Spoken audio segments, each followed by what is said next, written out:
दोस्तों बहुत बहुत स्वागत है आपका अपने चैनल यूजी स्नैक चाय दर्पण में। तो बता दूं, अभी मैं ईमेल चेक कर रही थी तो एक मित्र का कमेंट था कि मैम लास्ट टाइम आप बता दो कि हम कैसे पढ़ें, क्या पढ़ें, प्लीज मैम आज ही वीडियो बनाओ आप। एक काक बहुत कुछ करके था उनका नाम, वो न्यू सब्सक्राइबर है मेरे ख्याल से, तो मुझे बहुत दया आई। मैंने कहा चलो पहले वीडियो बना दूं, इसके बाद मैं अपना स्टडी करूंगी और मैं फिर मॉक टेस्ट करवाऊंगी। ओके, बात को सुनिएगा आप भी। तो मैंने कुछ चीजें लिख ली हैं कि मुझे बोलना क्या है। तो सबसे पहले मैं आपको बता दूं कि परीक्षा के डर को दूर भगाने का सबसे बेहतर सुझाव मैं बताऊंगी क्या करना है आपको। कि समय प्रबंधन को आप पकड़ें, भले आप नियम बनाएं, आज ही बना लो। मतलब कि देखो, लगता है कि जब परीक्षा की घड़ी निकट आती है तो यह एहसास होता है कि हमें कि हमारा पाठ्यक्रम कहीं ना कहीं अधूरा रह गया होगा, है ना। लगता है कि हम पूरा कंप्लीट नहीं पढ़े हैं, सबको लगता है। फिर ये भी लगता है कि क्या परीक्षा में आएगा क्या नहीं आएगा। तो इसको दूर भगाने के लिए एक ही तरीका है कि आप ना अभी मतलब घंटों यह सोचने से बेहतर है कि आप ना टाइम टेबल डिसाइड कर लो कि मुझे इतने घंटे पेपर वन पढ़ना है और इतने घंटे पेपर टू पढ़ना है। तो मान के चलो कि 4 घंटे पेपर वन के लिए ले लो और 5 से 6 घंटे 5 घंटे पेपर टू के लिए ले लो रिवाइज करने के लिए। इतने 5 घंटे में रिवीजन भी कर लेना है और इसका टाइम टेबल बना के रखना है आपको। टाइम टेबल इसका बनाओ, आज ही बना लो आप कि इतने, अब देखो 10 दिन है तो दोनों के लिए डिवाइड कर लो। 10 10 दिन मतलब यूनिट 2 के लिए हिंदी का 2 या 3 दिन आप ले सकते हो, बाकी कुछ चीजें आप अवॉइड कर सकते हो नहीं आ रहा तो। और यही करना है कि पहले आप तो ये भूल जाओ कि कब पढ़ें, क्या पढ़ें, कैसे पढ़ें, क्या न पढ़ें। इस असमंजस की स्थिति को छोड़ करके आप एक टाइम टेबल डिसाइड करो कि मुझे इतने घंटे पढ़ना है इस पेपर वन को, सुबह या शाम को, जो भी आपको करना है। ठीक है। फिर वहीं पर आपको ये भी ध्यान देना है बंधु कि उसको फॉलो करना है, कंटिन्यू करना है उसको। पढ़ते समय ब्रेक ले लेके पढ़ना है। मैं बता दूं, कई मित्र कहते हैं मैम परीक्षा आती तभी मैं बीमार हो जाती हूँ, तभी मैं बीमार हो जाता हूँ। बीमार होना का एक ही कारण है, तनाव रखना। दोनों साथ में नहीं होगा कि आप तनाव भी रखोगे और आप सोचो कि आपका तैयारी भी हो, आपका पूरा स्टोर रहे आपके दिमाग में जितना आपने स्टडी मटेरियल रखा है, तो नहीं हो पाएगा बंधु। तनाव को बिल्कुल दूर कर दो, हटा दो अपने आप से, अवॉइड कर दो, गुड बाय बोलो उसको। ठीक है। अपने को दूसरे से कम नहीं आंकना है।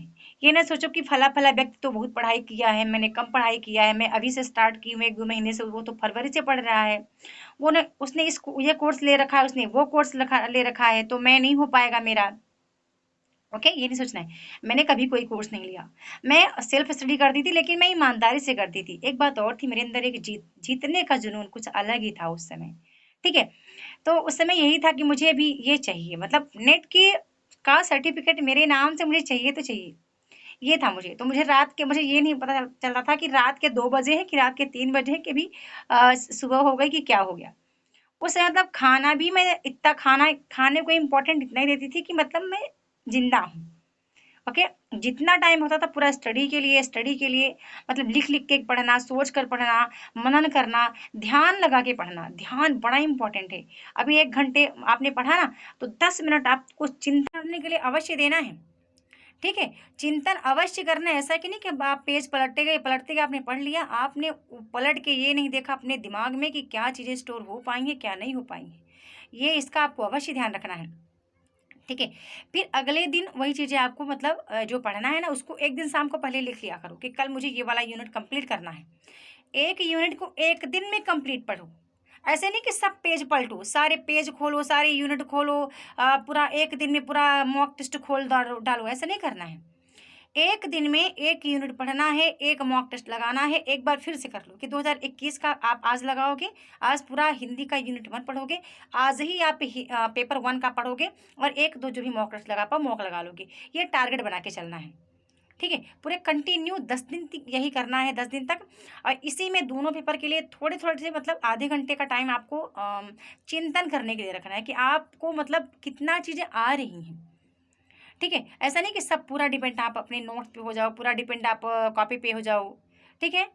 आपको थोड़ा सा डिपेंड अपने दिमाग पे रखना करना है कि आप क्या चीज़ें मतलब स्टोर हो चुकी है माइंड में। ये हो गया। ठीक है। प्रमुख सिलेबस में ऑलरेडी मेंशन है, तो वो करना है। फिर अभी एक बात और करना बंधु कि आप जब भी पढ़ने बैठो ना, तो दिमाग से यह बात बिल्कुल हटा दो कि आप सबसे कम हो। ठीक है, या ये हटा दो कि अब कहाँ से पढ़ें, कौन सा, अभी आपको यही असमंजस में है कि कहाँ से पढ़ें, 10 दिन पेपर है, इतना बड़ा सिलेबस है, कहाँ से पढ़ें, कौन सा पढ़ें, किसको छोड़े किसको छोड़े, ये सब नहीं सोचना है। आज से स्टार्ट कर दो, यूनिट 1 स्टार्ट करो। पर सब नहीं पढ़ना है कि सब पढ़ने लग जाओगे। इंपॉर्टेंट टॉपिक आपके प्रीवियस ईयर क्वेश्चन में है, हो सके तो पहले PYQ लगा लो, ठीक है, पहले PYQ लगा लो, इसके बाद स्टडी करने बैठो। ओके, बाकी कोर्स वालों को तो वैसे ही पता है, कितनी बार बोल चुकी हूँ, महत्वपूर्ण ये है, ये रचना है, ये पढ़ो ये पढ़ो, उनको कोई टेंशन नहीं है, वो तो अपना वही करेंगे। लेकिन जो यूट्यूब के मेरे दर्शक हैं, हो सकता है कि उनको अच्छे से ना पता हो बंधु, इसलिए उनके लिए बोल रही हूँ कि आप इम्पोर्टेंट वही करो जो अभी परीक्षा के लिए महत्वपूर्ण है, परीक्षा की दृष्टि से महत्वपूर्ण है। सभी कुछ नहीं आ पाएगा पेपर में, ठीक है। आपको डर लग रहा है कि यार हमने संवाद तो पढ़ा नहीं है, हमने तो इकाई 6 का कहानी उपन्यास नहीं पढ़ा है, तो उपन्यास बंधु कोई नहीं पढ़ता है, कंप्लीट कहानी सब पढ़ते हैं, नाटक को थोड़ा थोड़ा सब पढ़ते हैं, उनका सारांश पढ़ लेना है बस। इकाई 6, 7, 8, 9, 10 की बात करूँ तो केवल पात्र पर अच्छे से पढ़ लो। अब वहाँ डाउट न रहे कि पात्र मतलब इतने, यदि 200 400 पेज की कहानियाँ हैं तो उनमें से अभी मैं बता दूँ, मैंने 188 पेज की पूरी कहानी है मेरे पास, कहानी का PDF है, 21 कहानियाँ 188 पेज की हैं, ठीक है। अब 188 पेज में यदि आपको 10 पेज भी मतलब अच्छे से याद नहीं हो पा रहा है, पात्र परिचय, प्रकाशन वर्ष, लेखक का या कवि का जन्म समय, कहानी का उद्देश्य क्या है, उपन्यास का उद्देश्य क्या है, क्या विषय है, क्या विशेषताएं, यदि ये नहीं याद हो तो फिर क्या याद होगा। तो ये नॉर्मल सी बात है, इतने बड़े परीक्षा को देने जा रहे हो, और ऐसा नहीं कि किसी एक स्टेट का एग्जाम है जहाँ 29 राज्य के अभ्यर्थी आएंगे आपको परीक्षा देने के लिए, और उनके साथ आपको सामना करना पड़ा है, तो थोड़ा सा मेहनत तो करना पड़ेगा ना भाई, है ना। तो कर लो, अभी जो दिक्कत होगी आप कमेंट बॉक्स में लिखते रहना, जो समस्या ना हो खूब सारा लिखो, ढेर सारा लिखो, आप टेलीग्राम पे आकर लिख सकते हो, आप व्हाट्सएप पे आकर लिख सकते हैं, ठीक है। मैं देखती रहूँगी बीच बीच में क्या है, बाकी और घबराना नहीं है और तनाव नहीं लेना है बंधु। और ये सोचते हो कि परीक्षा में के समय हम बीमार हो जाते हैं, तो क्यों बीमार होते हैं, उसका एक ही रीज़न है, होता यूँ है कि हमारी तैयारी कहीं ना कहीं कम होती है, इसलिए हम बीमार होते हैं, बीमार नहीं होना है, ठीक है। हंसमुख रहो और अच्छे अच्छे खाने पीने खाते रहो, और तो आपका बढ़िया जाएगा exam. Okay, all the best.